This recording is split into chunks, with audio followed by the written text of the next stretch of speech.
All right, welcome to the City of Milton Virtual Common Council meeting Tuesday, October 5th, 2021.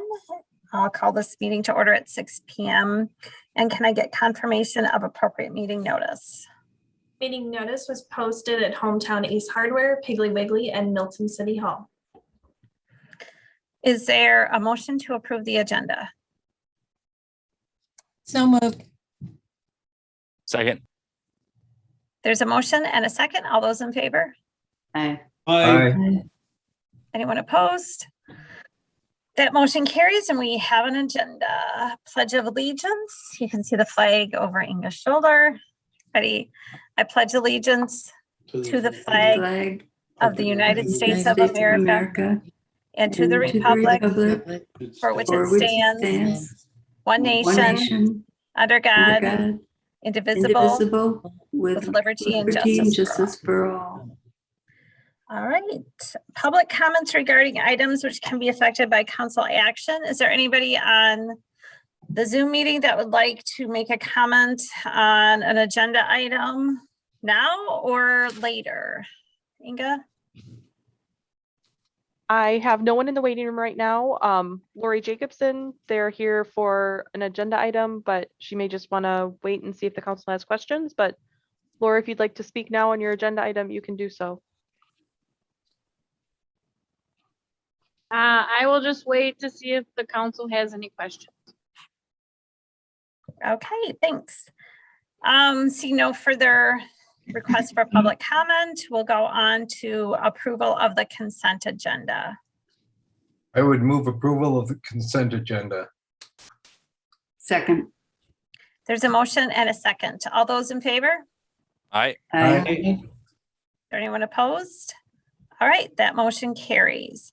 Item number 6, discussion and possible action regarding commercial facade grant application for 114 and 118 Merchant Row. So this is actually two separate facade grant applications, but I combine them into one agenda item because the parcels that they represent are right next to each other and actually connected. But they are for different requests. So the commercial facade grant request for 114 Merchant Row is to fence in their existing dumpster area behind their facilities. So if you've ever been in the alleyway back there, you know that the dumpsters are kind of placed right by the fence that exists for their outdoor patio, and they are looking to fence that entire area in order to just make it look better. They're going to put down a new concrete pad and generally make the area look better. This item did go before the Plan Commission because it is a B3 zone district for the site plan, and that was approved. The second application for 118 Merchant Row, which is really Frederick's Supper Club, is for tuck pointing of the existing brick facade. So because they are separate parcels, they are allowed to make separate requests, but you know, they're kind of conjoined together by address and ownership. But it would be prudent for the council to take action on these separately, or just one combined motion for combined approval or one combined motion for combined denial. But staff would support both of these facade grants, as Merchant Row certainly has done a great job of taking advantage of this program and done some great things on that side of town. And cleaning up that alleyway is always kind of something that we don't ever think about, but we're glad that the owners of these facilities are, and it's going to certainly make a difference in that area. So we would be in support. Anybody on the council have any questions or comments?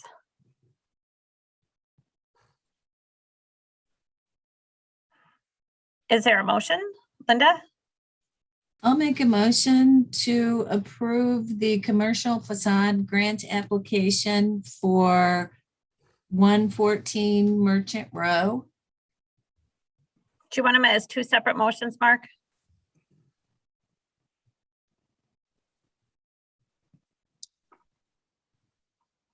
That's fine. In case there's somebody that doesn't want to approve one, then you're not having to defeat the whole motion. So that's good. Oh. Is there a second? I'll second. There's a motion and a second, and this is to approve 114 Merchant Row facade grant application. All those in favor? Aye. Aye. Is there anyone opposed? All right, that facade grant is approved. The next one is 118. I'd like to make a motion to approve the facade grant for 118 Merchant Row. I'll second that. There's a motion and a second to approve the facade grant for 118 Merchant Row. All those in favor? Aye. Aye. Is there anyone opposed? All right, that item is finished and both facade grants were approved. Thanks, Lori, for coming to the meeting. Lori, if You you have can any stay. questions, just give me a call tomorrow or whenever. Thank you. Thank you. It's going to be great. You guys are doing a good job down there. I appreciate hearing that. Okay, item number 7, discussion and possible action regarding ordinance 487, regulating outdoor display of merchandise. Jenny, I don't know if you want to take this one or you want me to. I'm fine either way. I'm gonna let you take this Okay. one. So as you may recall, 2 weeks ago, the Common Council reviewed a request and provided direction to staff in regards to outdoor displays of merchandise or decor. The council gave direction to really kind of follow the similar ordinance that exists in Edgerton. So working with Attorney Schrader and Jenny Salvo, I prepared the ordinance 487, which allows for the display of outdoor merchandise or decor. It's simply just outdoor displays that would be allowed on the public sidewalk, so long as it meets the requirements outlined in the memo, which really is in kind of in accordance with vision on the sidewalk, allowing the sidewalk to be passable by 60 inches. It should only be in front of the business itself and not extending onto other properties. Shouldn't block the flow of traffic or on the sidewalk. It shouldn't contain anything that could be potentially dangerous to passerbys, glass or weapons or things of that nature. It's up to the merchant to make sure that their merchandise is secured and doesn't blow away or get knocked down into the sidewalk. And it should be taken into consideration in snow events that it should be removed from the sidewalk so snow can be removed. And certainly there wouldn't be any allowing of displays of alcohol. In individuals, property or businesses that want to do this would fill out an application and there would be a fee. The ordinance does not set the fee as we typically do in Milton. We set that by resolution. So long as the council is in support of this ordinance, staff would bring forth a resolution that would set the fees for this application process and probably a template application. And if this is passed tonight or in subsequent meetings, it wouldn't go into effect until January 1st.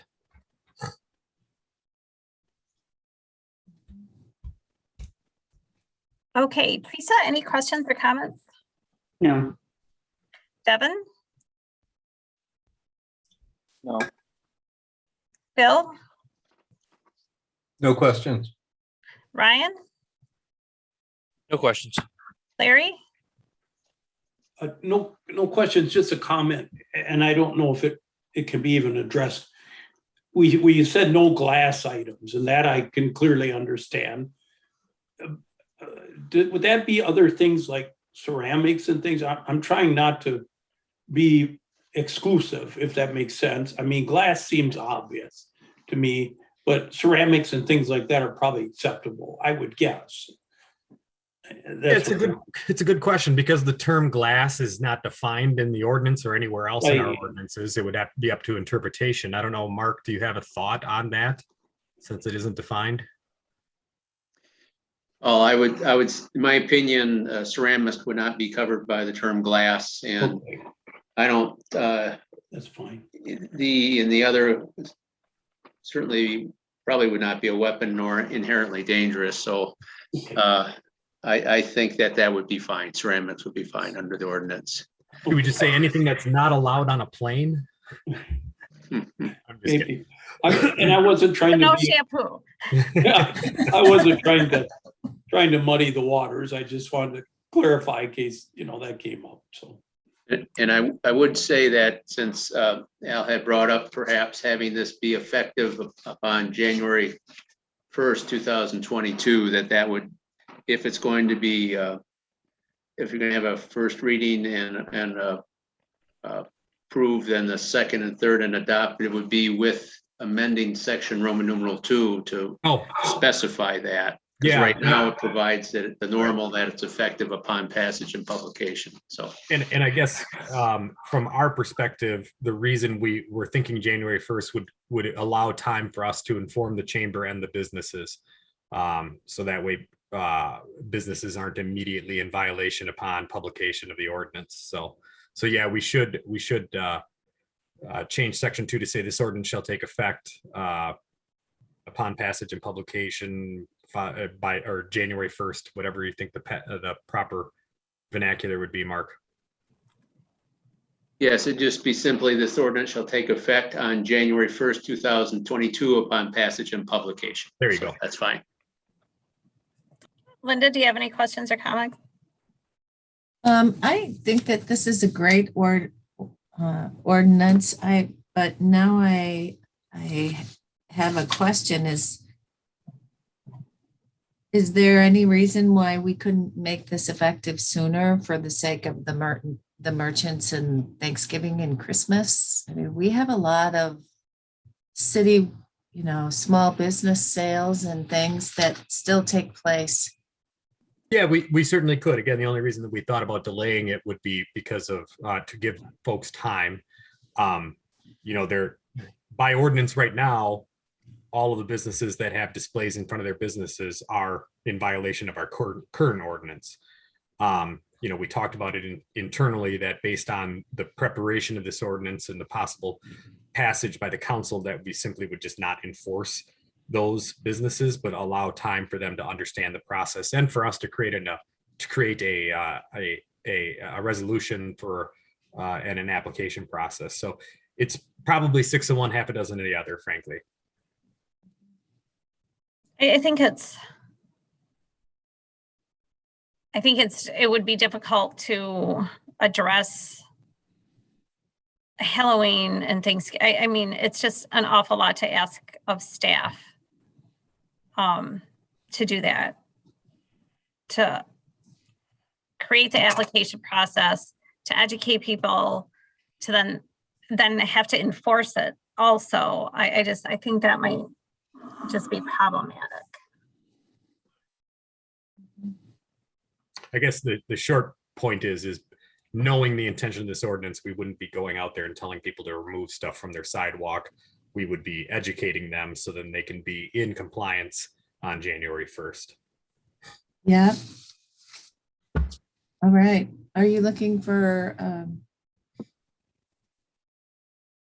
a motion? Yeah, I think an appropriate motion based on the change would be to adopt resolution or ordinance 2021-487 with the change to section 2 of the proposed ordinance to read this ordinance shall take effect January 1st of 2022 upon passage and publication. I'll make that motion as the first reading, waive the second and third, and adopt resolution, or I'm sorry, ordinance 2021-487. I'll second. Second. Oh, that's fine. Either way. There's a motion and a second. All those in favor? All right. Aye. Is there anyone opposed? All right, that motion carries. Moving on. Discussion and possible action regarding ordinance 488, amending section 54-66 and 54-67 concerning special events. I can take this one. At a prior meeting, council reviewed 3 options for changes to the special event approval process included in the ordinance, and the existing ordinance includes the following provisions. A special event permit application requires approval from the police department, Department of Public Works, and the city administrator. If the event is expected to have an attendance of 50 or more persons, approval is required by the Public Works Committee and the Common Council. And then unless a waiver is issued by the city administrator, notice is required to be mailed to the neighboring property owners. Of the three that were presented, the council directed staff to prepare the amendment using option 1. And that proposed ordinance amendment includes public events on public premises, including city parks, city streets, or sidewalks, must fill out an application and receive a permit. Public events on private property that include a requirement for a temp class B and or city services are requested, must fill out and receive a permit. And then public event permit application is then reviewed by the police chief, public works director, and city clerk for approval. Then if there are any concerns expressed with approval by staff, then the city council will review and make the final determination.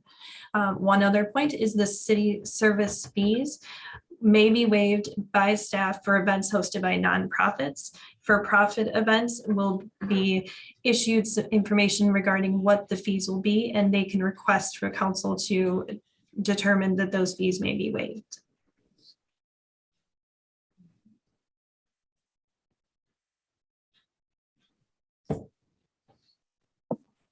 Linda, any questions or comments?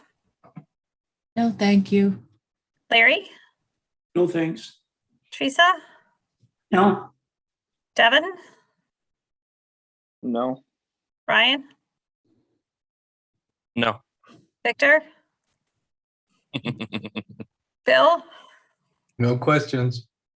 is there a motion?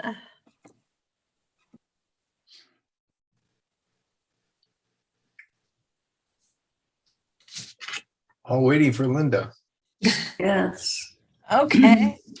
I'll make a motion to adopt ordinance 2021-488, waiving the, I just lost it now. Accepting the first reading, waiving the second and third, and adopting. I'll second that. There's been no interruption by Mark, so I think we're good to go. All those in favor? Aye. Aye. Anyone opposed? All right, that motion passes. And we'll move on. Discussion and possible action regarding ordinance 489 regarding hazardous trees within the city of Milton. Let Howie take this one. That's okay. Okay, during our urban forestry grant, part of it, we're supposed to review some of the city ordinances about trees. And this, besides the trees, this was one that just with, recent things like COVID and other things where the current one for someone saying a tree is hazardous, the public works director is the only one that can do that. And so this wording would provide the city council or Al or someone to have a second person that can do that in case you have emergencies. Even if somebody's, like say if I was on vacation or something, technically no one else could say a tree needs to be cut. And this takes care of that just by trying to get a second person. We've just been kind of trying to do that as a staff, have a backup person for different things. So that's what this ordinance would provide. And the only words added to it are signee instead of, and that's the only change to the original ordinance. Anybody have any questions or comments on this?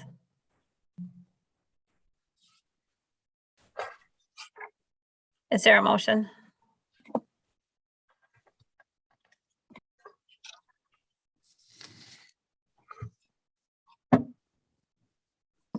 Larry, get on it. Okay. I move for approval of the change to ordinance 489 as written.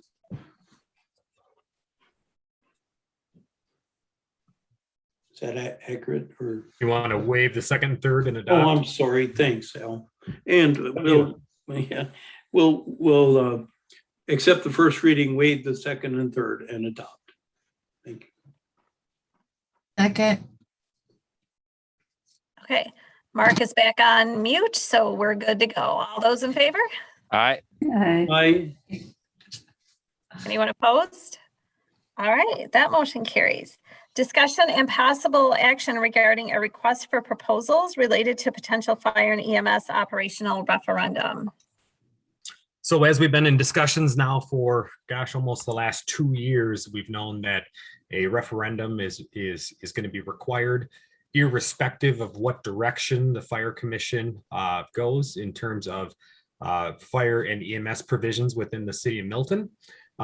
We know that decision is likely coming sooner rather than later. And as we discussed back in August, it's probably better to have somebody on board sooner rather than later. Although we don't know exactly the timing of the referendum, whether it's going to be April or August or November of next year, or maybe even April of 2023.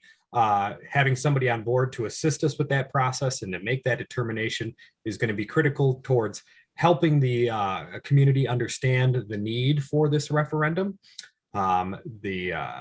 We've contacted several other communities that have had successful fire and EMS or public safety referendums over the last couple of years, which there has been dozens of them in the state of Wisconsin. And the vast majority of them have been successful, and the vast majority of them have utilized some level of consultant to help get that language out there and speak in terms often that we don't use in government, or we use different terms. So it's in our best interest and in the residents' best interest to have the best information available to them at the time that the referendum is seen on the ballot. So this RFP would allow consultants to respond with the understanding that we would likely have somebody under contract by Thanksgiving of this year. And then we would work with them over the course of the next several months, or maybe even the next year, to develop the referendum language and to help with the process of educating and informing the public as to the need for the referendum. So this RFP certainly doesn't bind us to anything, doesn't commit us to any referendum language or commit us to any referendum date, but would merely be from an advisory standpoint to help us with that planning and preparation process for the inevitable referendum that will come sometime probably in the next 6 to 18 months.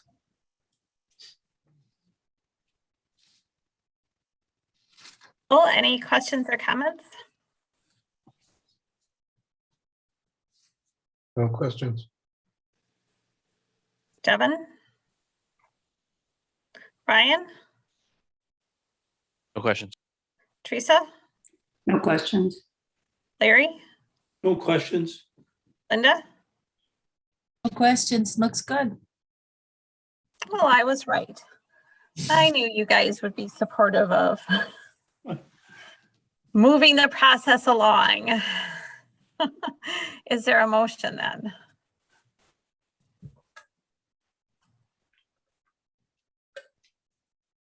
I would move approval. I'll second.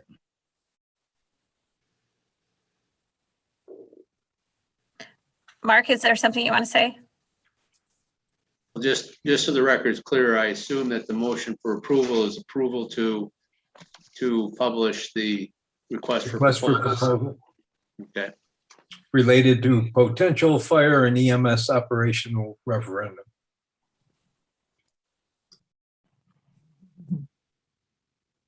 Okay. All those in favor? Aye. Aye. Is there anyone opposed? All right, good job. You guys are moving right along. Thanks, Al, and everybody else. Yeah. Yes. Discussion and possible action regarding the 2022 Joint Powers Agreement with Rock County 911. I know Scott is here, but he's doing a parking lot meeting. Okay, oh, he just unmuted. There he is. Yeah, I'm paying attention too. So this is an well, in one case, this is an annual thing that we do with Rock County 911 to meet some of our statutory requirements with the state of Wisconsin. The other agreement is an 8-year redoing agreement as it relates to the management of the enhanced 911 system, which again is something, this is standard language across the industry, and again helps us in 911 meet some of the legal obligations and the protections involved in being a part of a countywide 911 system. So there have been 0 changes in the language, and both agreements are simply being refreshed with a new date and new signatures.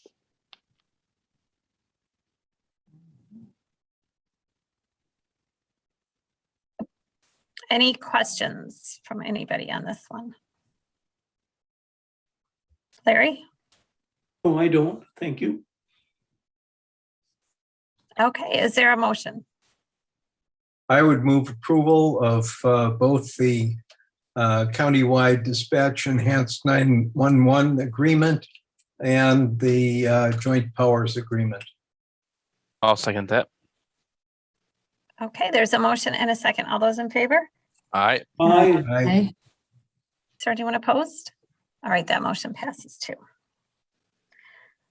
Discussion and possible action regarding a request to extend sidewalk and repave the shoulder of North Janesville Street. So this was a request that was brought to us by Alder Lane. I know he contacted the council about this a few months ago.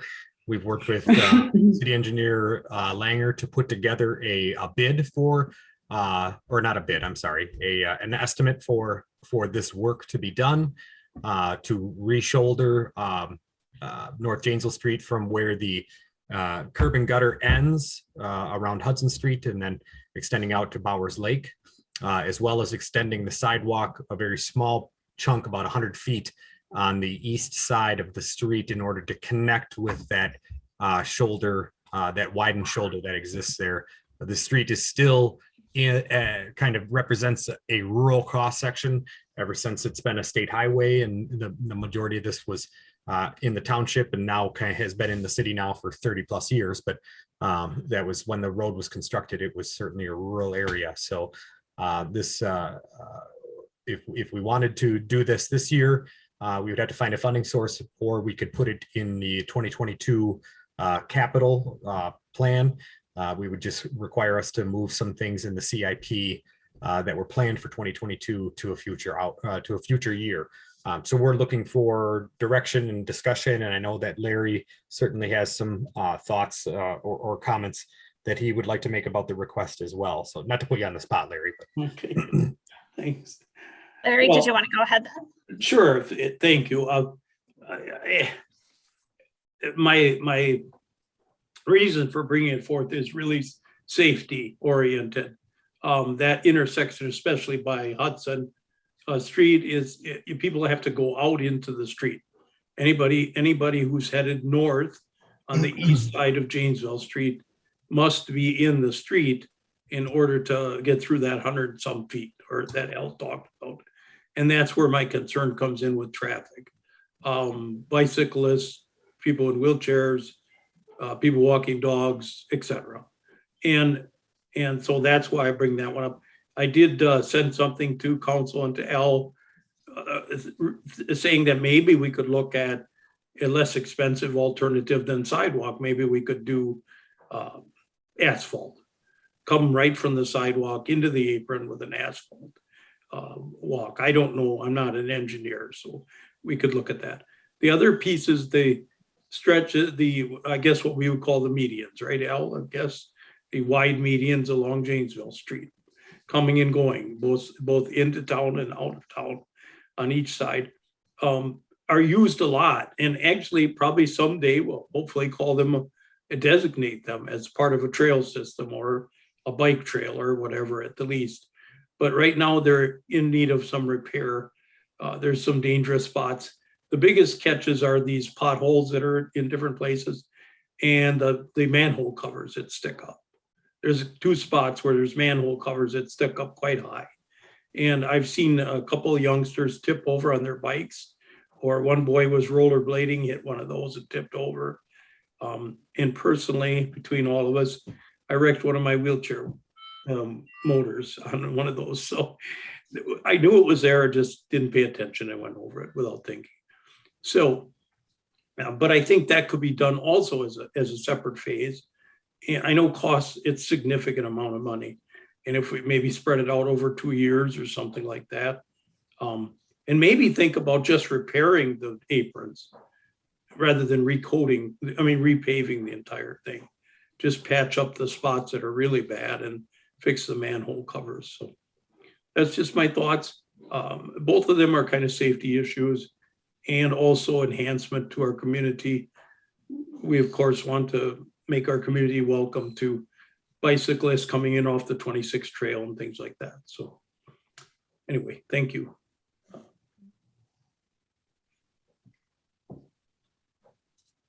So, would we have to like review and amend the capital improvement plan if it's something that the council would want to go forward with? Or is our next step to bring the capital improvement plan in front of the council and have them review and amend it? Or what? I'm not, I guess for my own understanding, I'm not sure what steps that we would take if there was interest in doing this year, or maybe we would wait to look at it at budget time.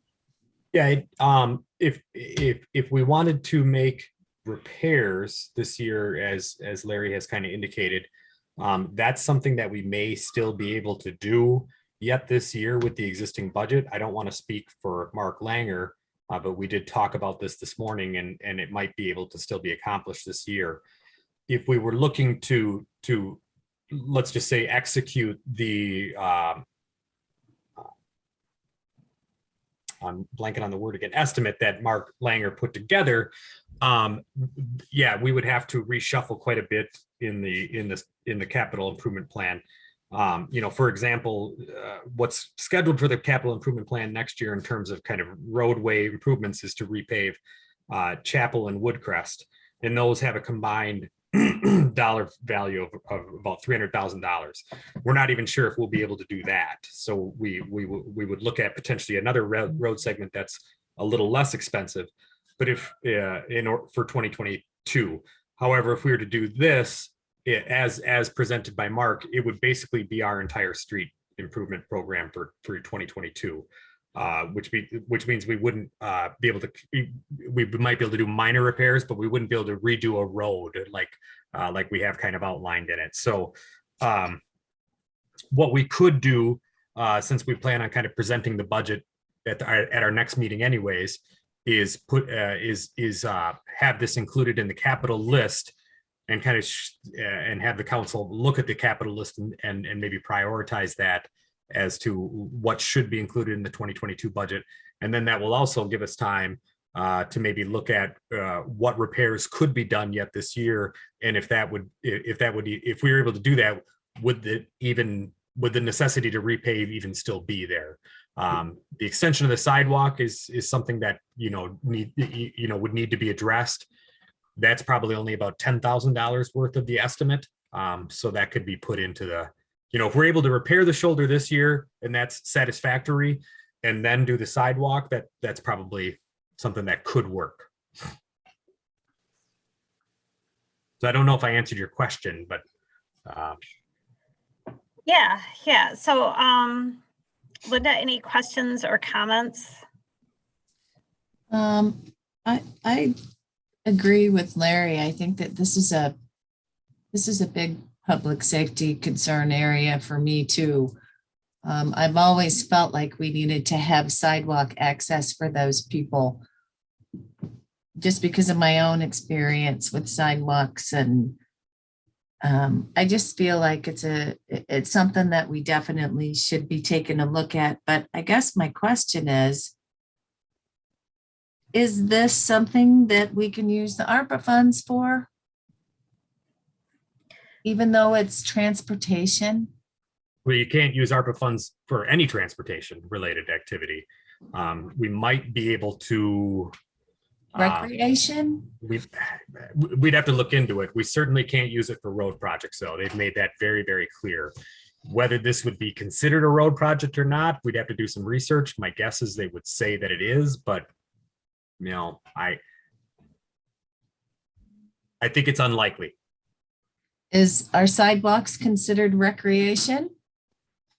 And it depends on how ARPA defines it, but I would be led to believe that it would not be. Really, the only infrastructure related items that you can use it on is water and wastewater.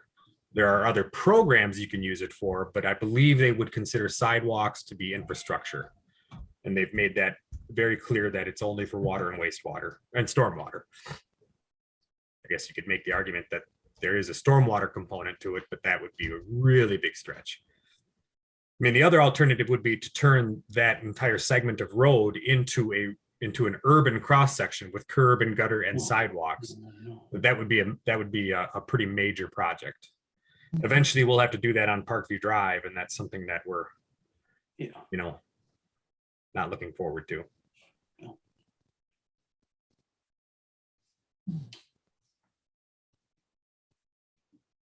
Devin, any questions or comments?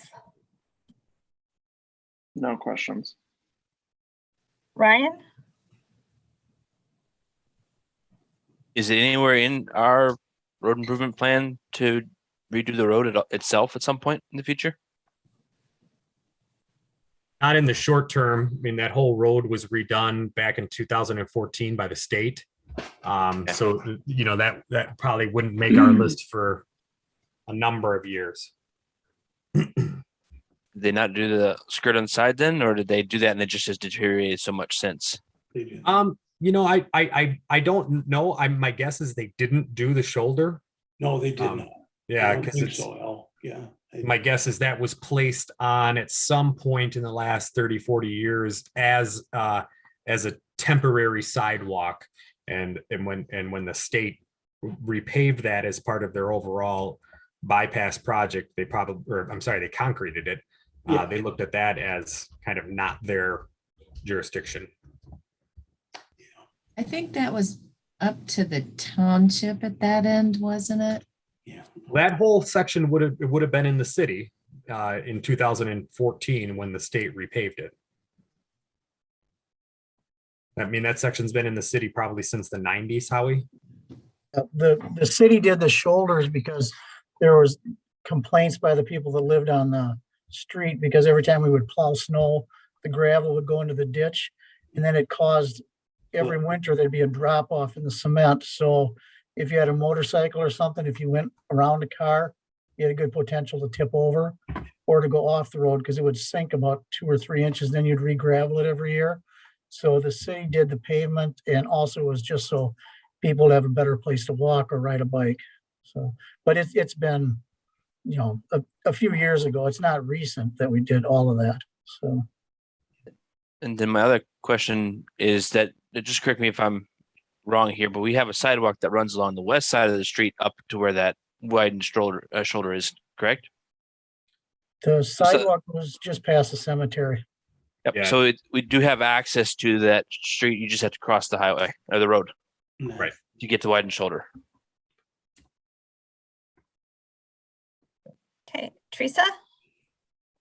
Yes, I've dealt with this street for years as an administrator, and then beyond that with concerns. And it is a problem with both sides, and providing the adequate accommodations for pedestrians. I do think that as a community, we have obligations to meet the needs of pedestrians, and specifically for those in handicapping conditions. And so I think we need to take a serious look at what our obligations are in meeting these needs.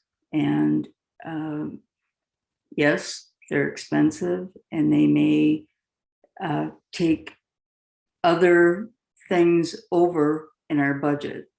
So I would appreciate it if, yes, you brought back some of that information to our next meeting, Al, and that we take a look at, different priorities and make that decision of what we could do during this budget year as opposed to the next budget year, and decide from there.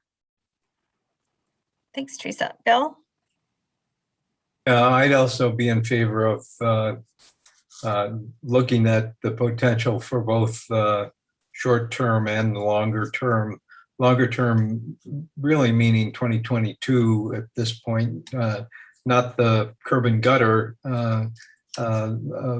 longer term at this point, but bringing it back for review and possible inclusion in the 22 budget. So do we need a motion or is that enough direction? I mean, from my perspective, I think that's enough direction. I mean, I think we can, what I'll do is perhaps Mark and I can talk about putting together kind of a revised estimate of you know, what might we be able to do yet in 2022, and then what might we look to address in 2023 in terms of the sidewalk extension and perhaps any other improvements that we want to make beyond kind of the short-term repairs, and see if we can get that 80,000 number down to something that's a little bit more manageable while still addressing those concerns. And then you'll question. bring that. Yep, Ryan? Can you, what was the names of the two streets that we're looking to do next year, first of all? Chapel and Woodcrest. Okay. And then can you separate out the sidewalk portion from the road portion? Yeah. When you get an estimate on that? Yep. Larry? Oh, that's what I was gonna ask for too, so I appreciate Ryan's comment on that. And in terms of priority, it'd be great if push came to shove, it'd be great if we could do the extension first and do the repairs second. I mean, Sure. You know, if push comes to shove. Again, my concern is just that at some point we address it, not necessarily, I guess, what year we address it in, you know, but that we do look to address it somehow. That would be ideal. And I want to thank Al and everybody for looking into this. I really appreciate it. So. Ryan? And then actually one other thing I just thought of, when we discuss this next time, just so we have all the information, if we could get also, if you could tell us at that time what the PACE rating is for Chapel and Woodcrest, or what kind of quality it is, and if it could push off for a year without causing any negative effects to the road itself. Yeah, we certainly have that information. We can bring that. I could probably tell you it's probably like a 3 or a 4, but it's pretty low. Okay. But yeah, we can bring that certainly over. Yep. Just so we can look at priorities as a whole, not just one big part of the picture. Yep. Linda? Yeah, I was just wondering, Chapel and Woodcrest, is that a part of what we might be looking at for development out on Park Views? Well, We should- the original plan with the Red Hawk Apartments was to extend Woodcrest to wrap around and connect with Blanche, or to intersect at Parkview with Blanche.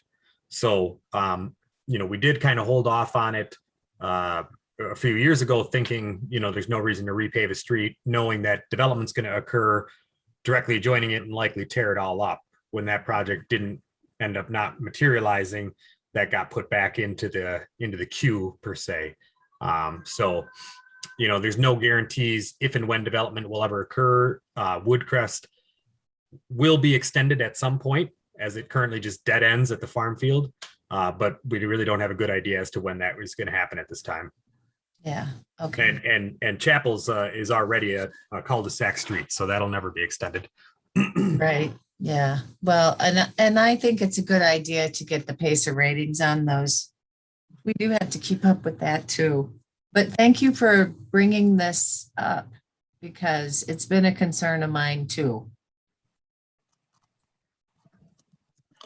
So I think staff has direction, and then I would suggest if there are other, so we all approved that capital improvement plan.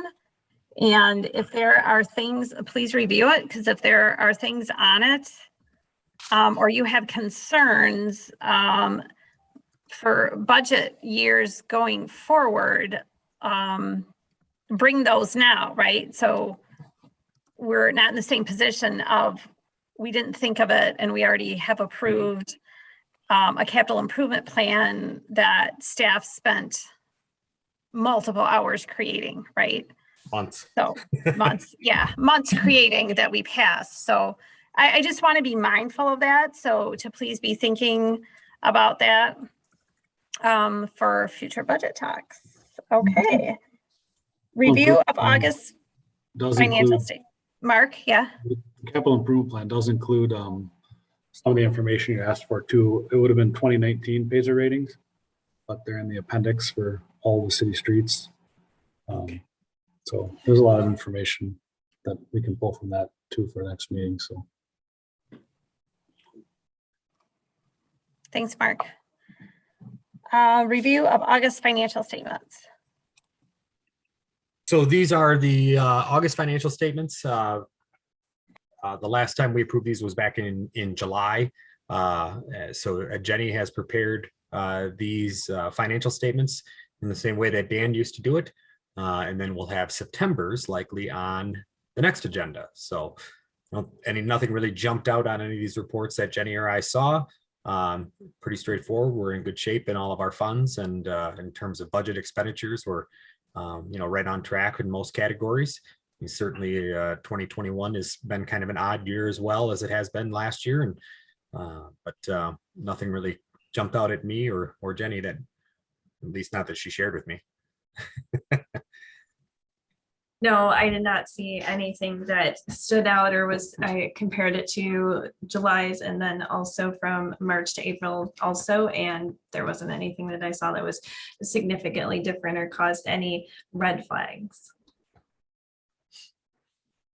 Does anybody have any questions or comments? I just want to commend Jenny on taking over so many of Dan's duties in these 60 days, 45 days since he's been gone. Certainly her background in treasurer has been invaluable to the organization. Even if Dan was still here, she'd be invaluable to the organization, but certainly now it's been far surpassed our expectations, very impressive, and we're very lucky to have Jenny. Thank you. And Jenny has prepared a speech, so go ahead, Jenny. No. Thank you very much. All right, general items. Does anybody have a committee report? I do. Sorry, I couldn't unmute myself. Teresa, go ahead. Oh, okay. One for the gathering place, and that is originally our plan was to go with a 4-year schedule for working on the area behind the gathering place. And now we believe we can cut it down to 3 years. So this is the 2nd year. And we feel that at the end of next year's work, at the end of next summer, that it should be completed. If you have time, go by it. The area for the stage is just about done, and a lot of work has been completed. So looks great. Comment regarding the next meeting for the Fire Commission. We moved it from Wednesday, October 20th to Tuesday, October 26th. There were conflicts on the 20th, and that was the day we picked. Any questions about that change of date? It'll still be a 6 p.m. and it'll still be a Zoom meeting.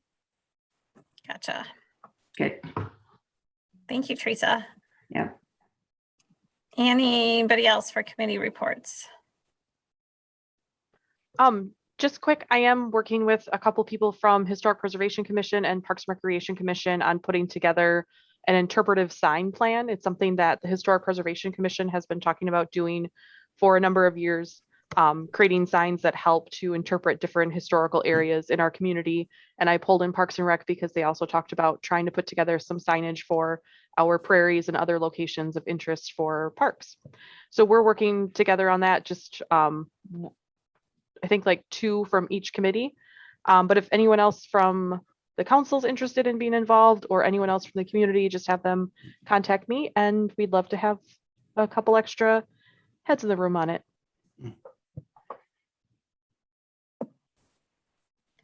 Thank you. Anybody else for committee reports? Okay, staff reports. Inga, do you have anything else? The application period for the assistant waterworks operator position closed yesterday, and staff is just finishing up reviewing applications. And then we'll be scheduling interviews probably sometime next week so we can move forward in that recruitment and hopefully have someone hired fairly soon. Did you have a lot of applications? I'm sure all of you know that this is a tough labor market right now. So I would have liked more, but I think we have some good applications in the bunch. So I'm excited to see what the other staff members think and start scheduling those interviews. Yeah, we've been lucky. We've had a lot of recruitments in 2021, and we haven't gotten many applications for each position, as you would suspect. Certainly things are different now than they were 3 or 4 years ago. But we've been very fortunate to get the quality of candidates that we've had in our recruitment. So maybe if there's something about them, maybe I'm not an economist, but yeah, it's challenging, but we've been very fortunate with most of our recruitments. That was a joke I said this morning in staff meeting, in reference to Jenny. I got it. Best administrator ever. Yeah. All right, you two don't need any team building. Or we need a lot. I'm not really sure. Yeah. Howie.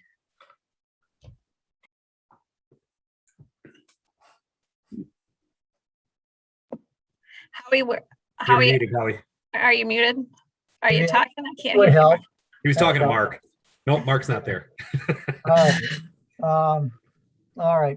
Brush collections this week and next Monday through the weekend. The leaf collection doesn't start until next week.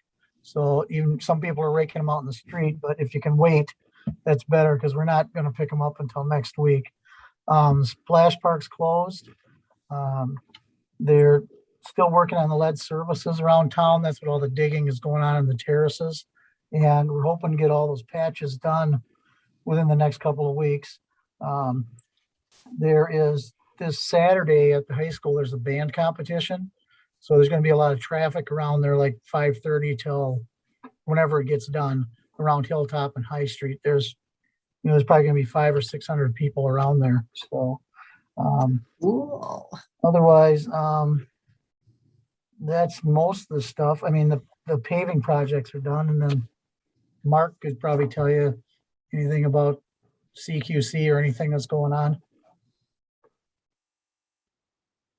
All right, so Howie has declared that Mark should go next with his staff report. And so we'll move on to Mark E.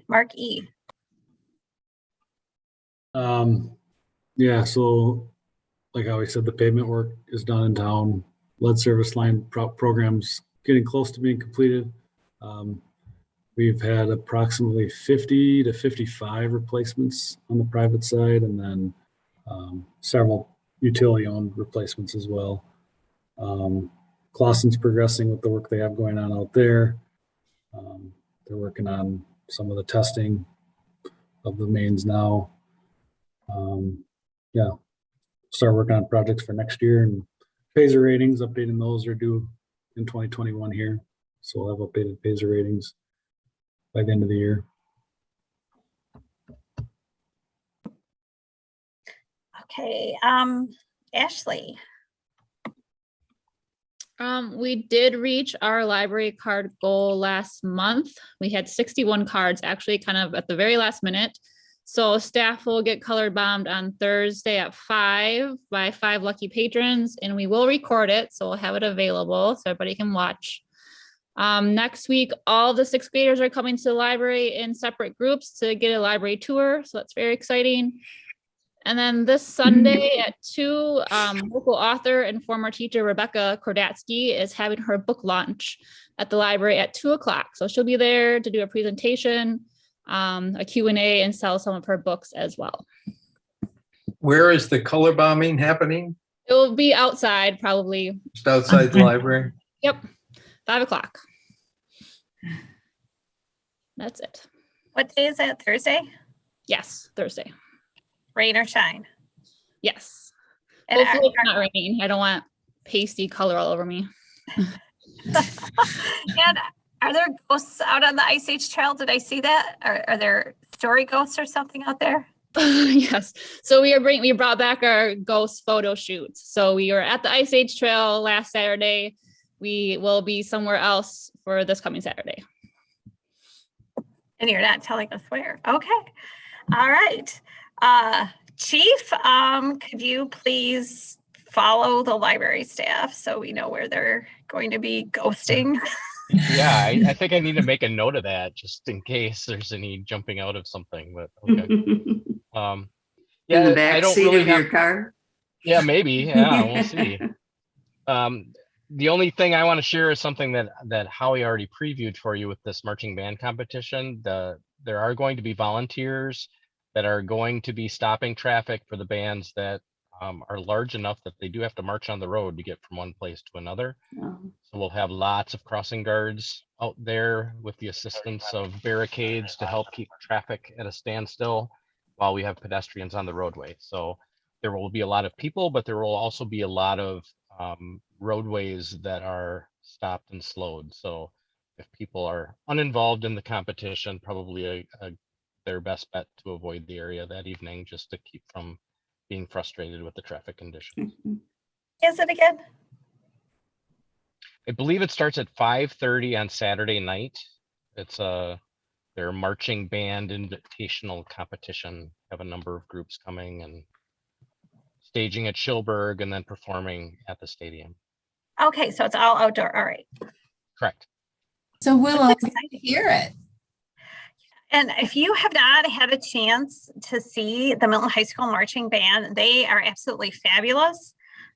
They've been putting on great halftime shows at the football games, and they just won an award. So, you know, if it's a nice night, it would be great to go out there and support them because they really have a great show. Okay, Jenny. So on September 28th, we had the National Voter Registration Day event, my first event in Milton for National Voter Registration Day. It did go well. We had multiple people come in, not too many, but because we did not have a lot of people, we were able to share all of the material and cookies and information with the gathering place and the library. On the September 28th, and then subsequent days, we ended up with 6 voter registrations and 2 absentee ballot requests. And last week, I also viewed the Badger books, which are an electronic poll book. I have had experience with those in Edgerton for a little over a year. And if anyone has any questions about them, let me know. I am not planning to put it in the budget for this year. I would plan for the 2023 budget because there's a few issues with slowness that I would like to see worked out prior to having them in Milton. That's all I have. All right, is it Al? Are we left with Al? I think so. Okay. Unless somebody got missed. So we had a very, I guess I would say a productive meeting this afternoon with the town chairs of the surrounding townships and kind of developed a rough timeline of moving forward. It is our intention to bring forth, hopefully, a draft petition to our next council meeting for council's review. And then the goal would be to have that adopted by the council at our November 2nd meeting. And then the towns would adopt theirs on November 3rd. So it was a good discussion. It was about 3 hours long, but went over a lot of discussion points there. And there's a lot of back and forth about the timeline and what makes the most sense and who's in and who's out. But I think luckily their town's attorney was present, and luckily our attorney has been involved in it on the other side. So we're in good hands, I think. So we should be able to move forward with that in a productive manner yet in the year 2021. So that's good. It's exciting. In addition to that, I kind of noted this in my weekly update. We do have a forthcoming offer to purchase that will be related to a project out in the industrial park that should hopefully be all taken care of in 2021 with construction commencing in 2022. Just another project that will fill up some of the land out there.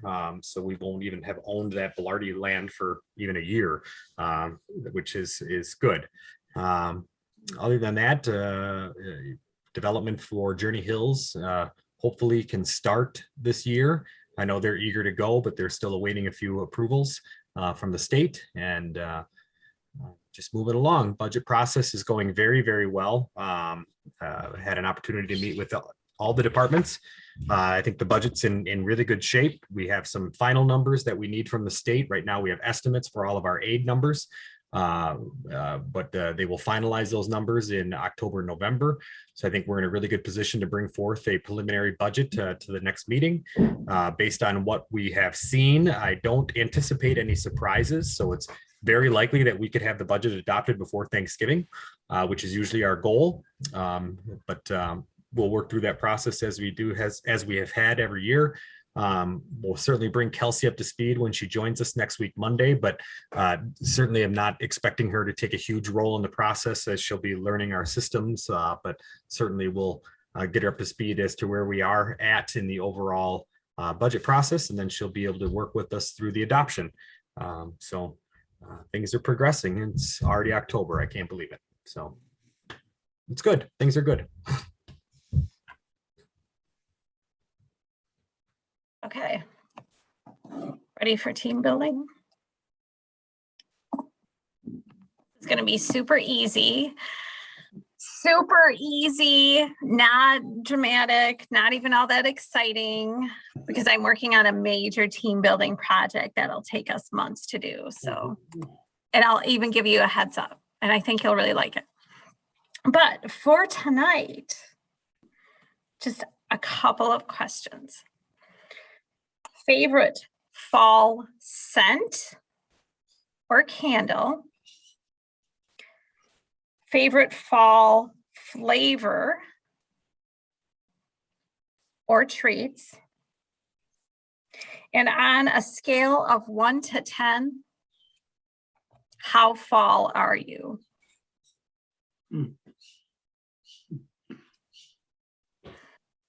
Nothing tough about this. And Bill has unmuted himself, so I'm going to go with Bill. Yep. I like the smell of leaves. So that, walking in where there is a coverage of leaves and you can smell that leaf smell. As far as flavors, we got a couple of pecks of Honeycrisp apples out at Hawk. And so Honeycrisp apples would be the flavor. What was the third one? Oh, how fall am I? I love fall. So I'm a 10.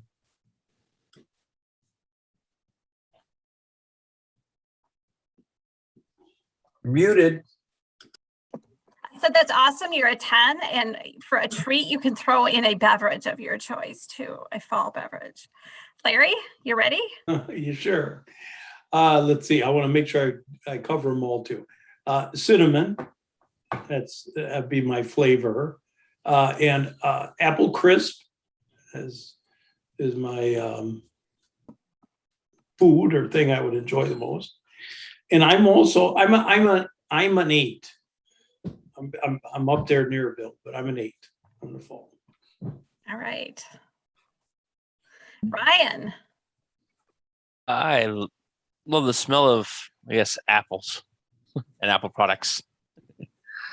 Love the taste of caramel apples, and I'm about a 7.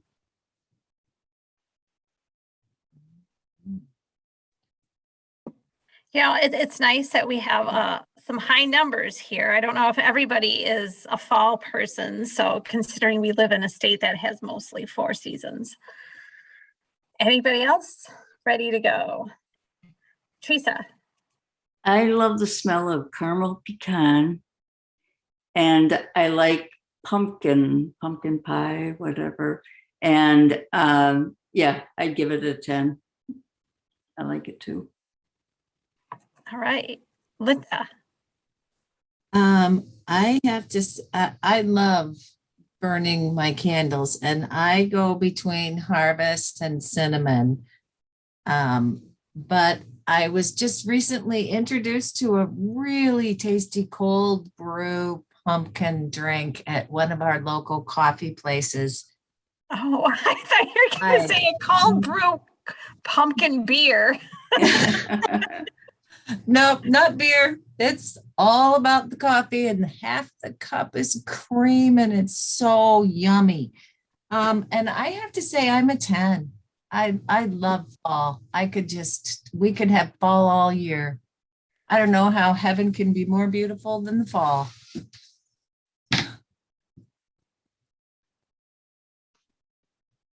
So I'll go. The smell I like is our local prairies on a cool fall day during the annual prairie seed pick, which this weekend it's coming up on Saturday, and it's the 20th anniversary at Crossridge Park. I hope you can join us.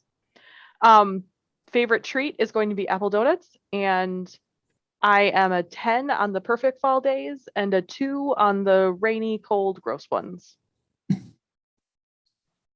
There's a range. There's a range. I'll go. Favorite smell would be any kind of soup in the crock pot cooking. And then snack would be caramel apple cheesecake.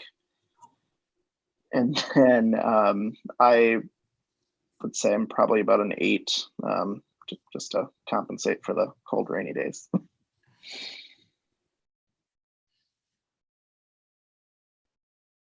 I'll go. I like the scent of bonfires. My favorite drink is mulled wine. And then I would say I'm an 8 because of football and sweater weather. Thank you. I'll go. Howie? Okay, I like the smell of gardens when you harvest them. And I like caramels for food and beer for Oktoberfest. And I'm a 5 because it starts out great. And when you get close to winter, it just sucks. So it's both. So Nice. I see that Karen Reed has joined us for team building. So Karen, She's muted. she's got to unmute herself. She's probably pretending to not hear me right now. She's drinking her favorite fall beverage.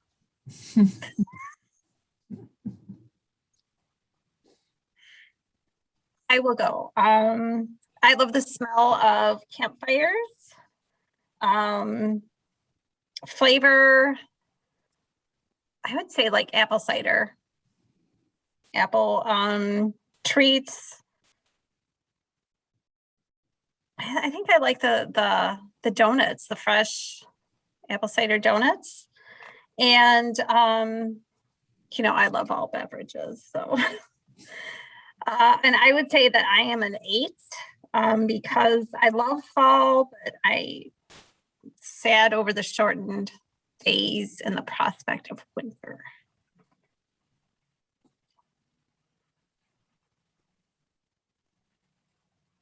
So I think Jenny went. Did Jenny go? Jenny did not go. So this is who I have. So correct me if I'm wrong. Jenny, Karen Reed, who's ignoring us. She is like bombing our meeting and ignoring us. Al, Mark, and Scott. Is that correct? I can go. Like a lot of people, I certainly look forward to apples, fresh apples. I like making apple pies. I like all things that are apple. And I really do like fall. It's my favorite time of year. I would say that I'm a 10. Even on the rainy, crummy days, it's just something different about it than like the super sweltering hot days of summer or the bitterly cold days of winter. So when it's at its worst, it's better than the other seasons when they're at their worst.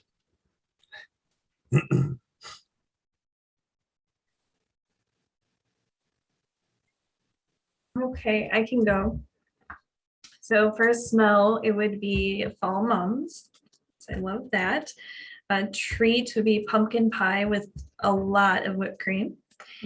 And for a drink, it would be probably a chai latte or a white pumpkin hot chocolate. And then I am not a fall or winter person. I'm more of a summer person. So I'm going to say about a 4, but it's okay. So we have to do things to make Penny love fall. We'll have to think about that. So someone bring that girl a pumpkin chai latte or something tomorrow. It's better than winter, so we're good there. So Mark, and Scott.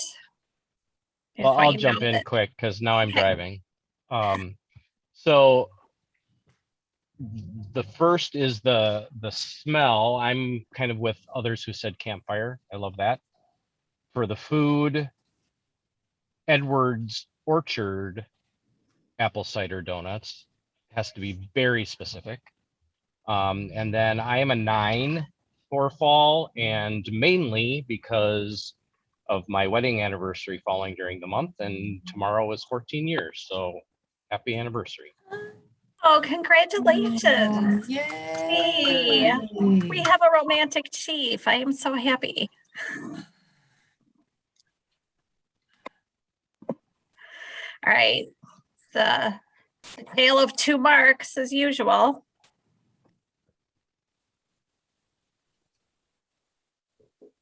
I'm a 7 or an 8 or a 6. Just depends. But I generally like fall. I like a lot of what's been mentioned, the apples, apple cider, donuts, apple cider, caramel apples. Yeah. Did I answer all the questions? I think you did. You hunt deer too? I Scent of used to blood? a lot, and then Oh, life no. took over. Have kids, and maybe eventually someday again. All right, Mark S. All right, well, favorite sensory experience, I'd say a sensory experience would be being in the woods for everything, the smell, the sights, the sounds, I think. Favorite treat, I guess I go with mincemeat pie. And I'll go with an 8 rather than 10 just because I get to rake the leaves, so. There you go. Right, that's right. Hey, good job, you guys. Next week, it'll be a 200-page essay, and I'll assign it to 4 of you. No. Okay, that's all I got. That's it.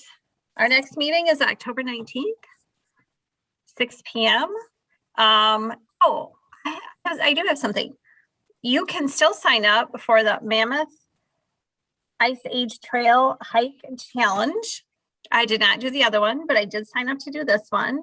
And I did see Ashley out on the trail, and she was running and I was slowly walking because I have the propensity to trip over roots on the Ice Age Trail. I have done 9 miles so far on the Ice Age Trail. I have 31 more miles to go in the month of October. It's not too late to sign up. It's free. It's on your honor. And they encourage you to visit 3 trail communities too, and to visit businesses there. I have visited my first trail community, which is the city of Milton. I'm counting that. So I have 2 more to go. So I would encourage you to look at that challenge, look at all the different, one thing I didn't know, and I thought that there were a lot more trail communities in the state of Wisconsin, but there's really only like 10. So we are a rarity in being a trail community. So that's really something that we can be proud of and share out and encourage people to do the hike, visit our city, stop at our wineries, go to our shops, our restaurants. So I would encourage you to do that and support that. Also, the YMCA is having a fundraiser this coming weekend, and you can get tickets based on their Facebook website. They were instrumental this past year in expanding our capacity to provide childcare to our community and to provide tutoring services to the kids that were virtual. So you can look that up too. This past weekend, the Gathering Place had their pumpkin, what was it called? Linda knows. Pumpkin, what was it? Pumpkin Fest. Pumpkin Fest. Pumpkin Fest. Very Pumpkin well Fest. attended. And yeah, I Very had heard that that was really, really well attended. And so there's really a lot of fun things going. Also, this past weekend was the Vintage Shop Hop, which was all over central northern Illinois and all through Wisconsin. So lots of great fun things going on. So, you know, keep that in mind. And also we heard say that Courier will not be coming out on Thursdays. Yeah, It will be it'll be coming Friday. out on Fridays Yeah. now. So there's that. Yeah. Otherwise, nobody else has anything else? Is there? I would move adjournment. All right. Second. All those in favor? I, Aye. Anyone opposed? All right. I feel like we have been here for hours because it's dark out, but it's only 7:15. So you guys did a great job tonight, and see you in a couple of weeks. Take care.